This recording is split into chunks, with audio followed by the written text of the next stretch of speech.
Let's take a spin around the old Pennsylvania German farm in Kutztown, Pennsylvania during Heemet Fescht 2024. My friends Mike and Linda Herzog are performing, one of several acts that entertain today at the festival. It's the old farm here at the Pennsylvania German Cultural Heritage Center.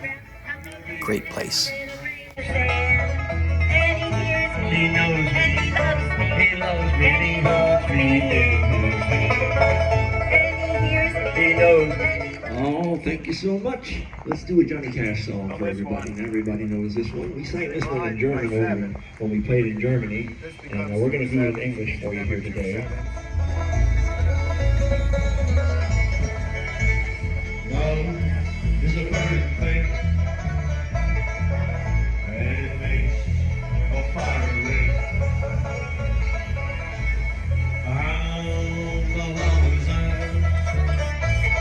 We got the blacksmith hard at work.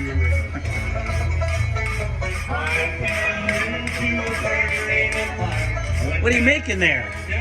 Oh, just a key fob. Okay. Wow, beautiful. Actually, I'm going to brush it down with a brass brush, hopefully. The brass filament. How heavy is that anvil?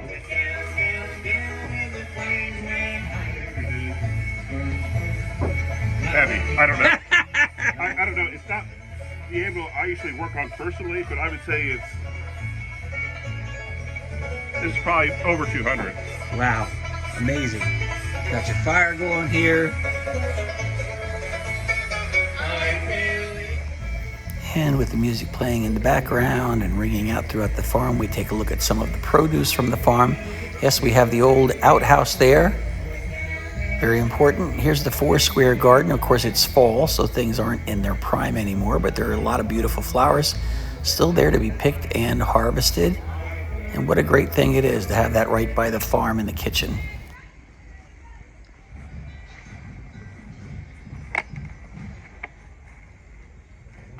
Hello. Hi, still lots going on in the fall garden. Yes, there is. The work never stops. Really? Oh, you're transplanting some stuff, huh?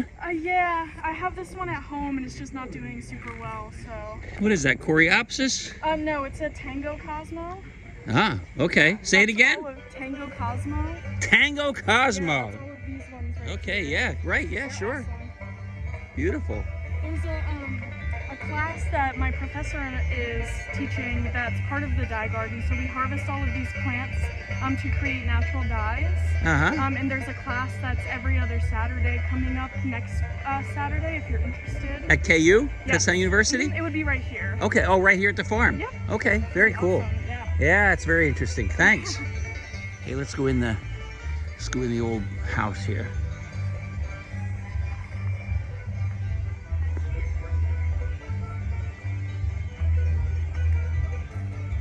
The Eichler Frankenfield home.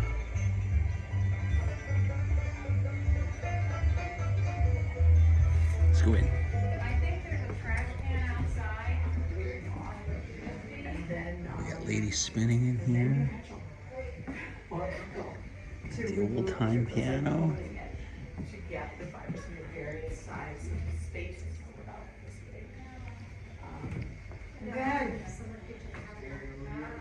Yes, Sarah is over there.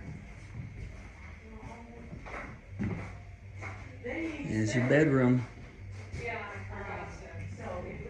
Beautiful blanket on there. Looks like a hand done needlework kind of thing.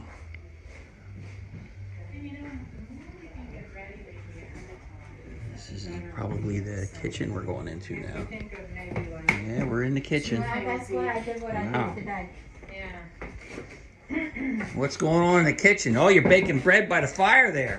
No, not quite. What is it? Mush muffins. Muffins. Well, muffins, bread. I mean, you know.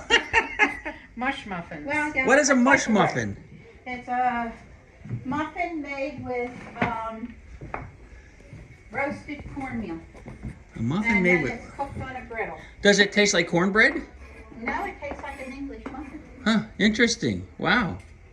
So it has a texture like a The cornmeal, yeah, gives it a little texture, a little bite. Mm-hmm. And it was a way to stretch out your flour too. Oh, so you would add it to the flour because the flour was your flour, yeah. maybe the more expensive commodity. Yeah. They added a lot of things. They added pumpkin to bread. They added applesauce to bread. Oh yeah. They would add a lot of things to, Yeah. you know, kind of stretch their bread. And they also thought that it kept the bread lasting longer. Yeah, and it made it tasty too. Why Yeah, not? yeah, Why? it made it Applesauce in the tasty, bread's too. going to make it moist and delicious. Yeah. Well, thank you. Look at this stoneware. Oh boy. Yeah, it's great. This is great. Some got dark and something. Go into the what probably back then would be called the parlor. Hello. Oh, yeah. Looks beautiful in here. Look at the way these murals are actually just painted on the wall instead of paintings.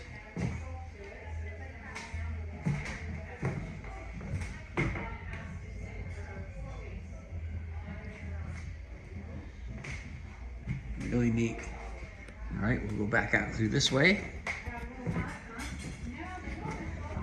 And we can't go upstairs, so we'll go out the back door to the Mush muffins. The cornmeal mush. to this room out here. You could have adjoining buildings.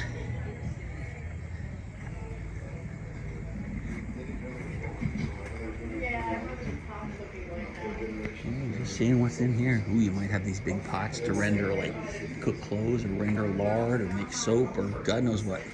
That's interesting that there's part of the same field.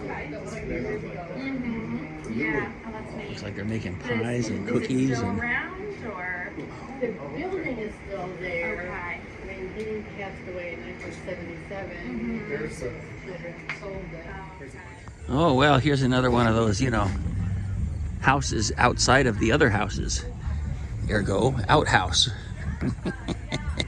See, they always have a little hole there to keep the aromas at bay. This one's little holes right here. A lot of times they're right here, and they could be a heart or a half a moon or whatever. Anybody in here? Nope, nobody's. We're good.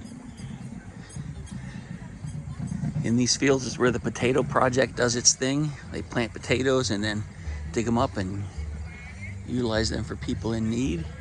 Really, really great here.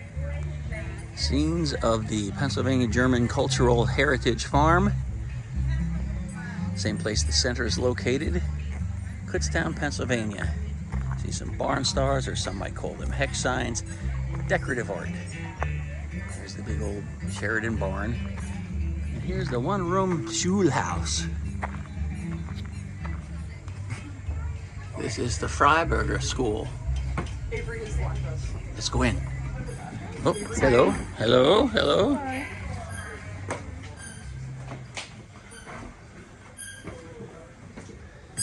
That's the way they were heated.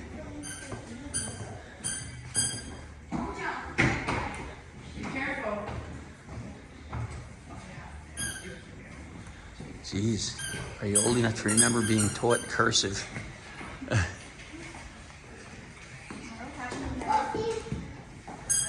And these works of art on the wall are really neat.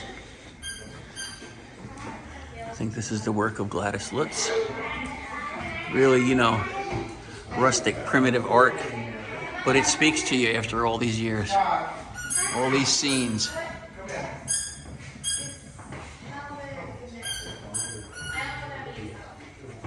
Some more down here.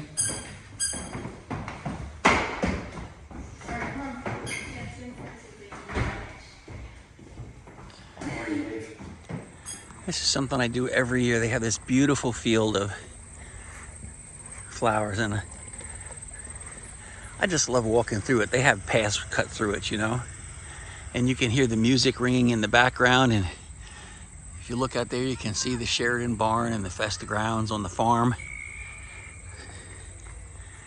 It's almost like by walking through this path, you're walking backwards in time to a simpler era of bygone days. I don't know if there was less stress then because you didn't have the modern conveniences to help you through everything, but there certainly Wasn't stuff you needed a passcode to open everything that had to do with your life. Use your username and passcode, please. Incorrect. That's gorgeous.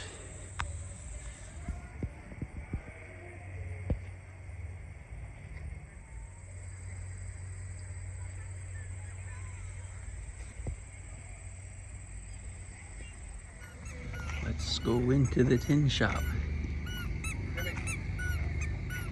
This is kind of neat. There's places in Switzerland and Germany that I visited where they take the old buildings and they relocate them to grounds where they can make a display of all these historic cabins and such. So let's go in this one.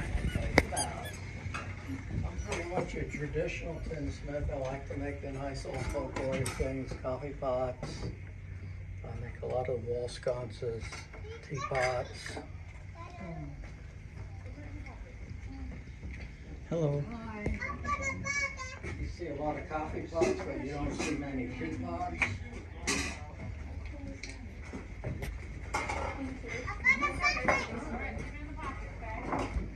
So it's usable. It is usable, yes.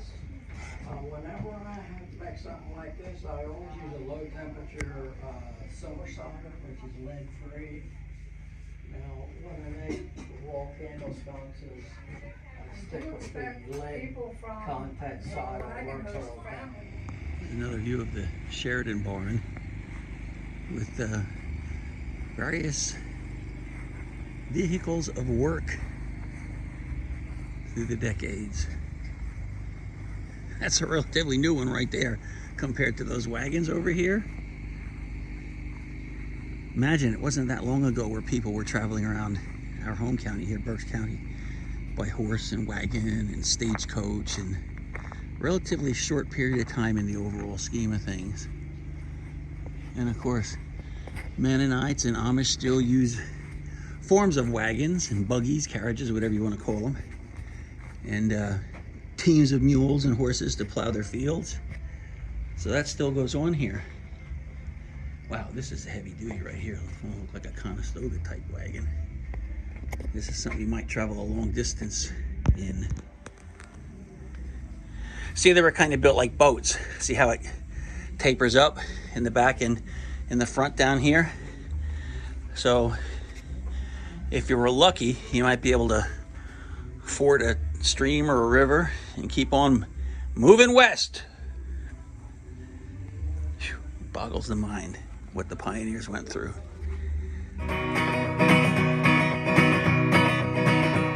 Well, they get out the pretzels and they get out the beer and they holler to the neighbors, come on, once over here! All night sweats until the morning light and an Eckville Saturday night. Yeah, they get out the pretzels and they get out the beer and they holler to the neighbor, come on, once over here! All night sweats until the morning light on an Eckville Saturday night. Hey! That's it. That's our little visit to the Pennsylvania German Cultural Heritage Center in Kutztown, Pennsylvania for Heemet Fescht.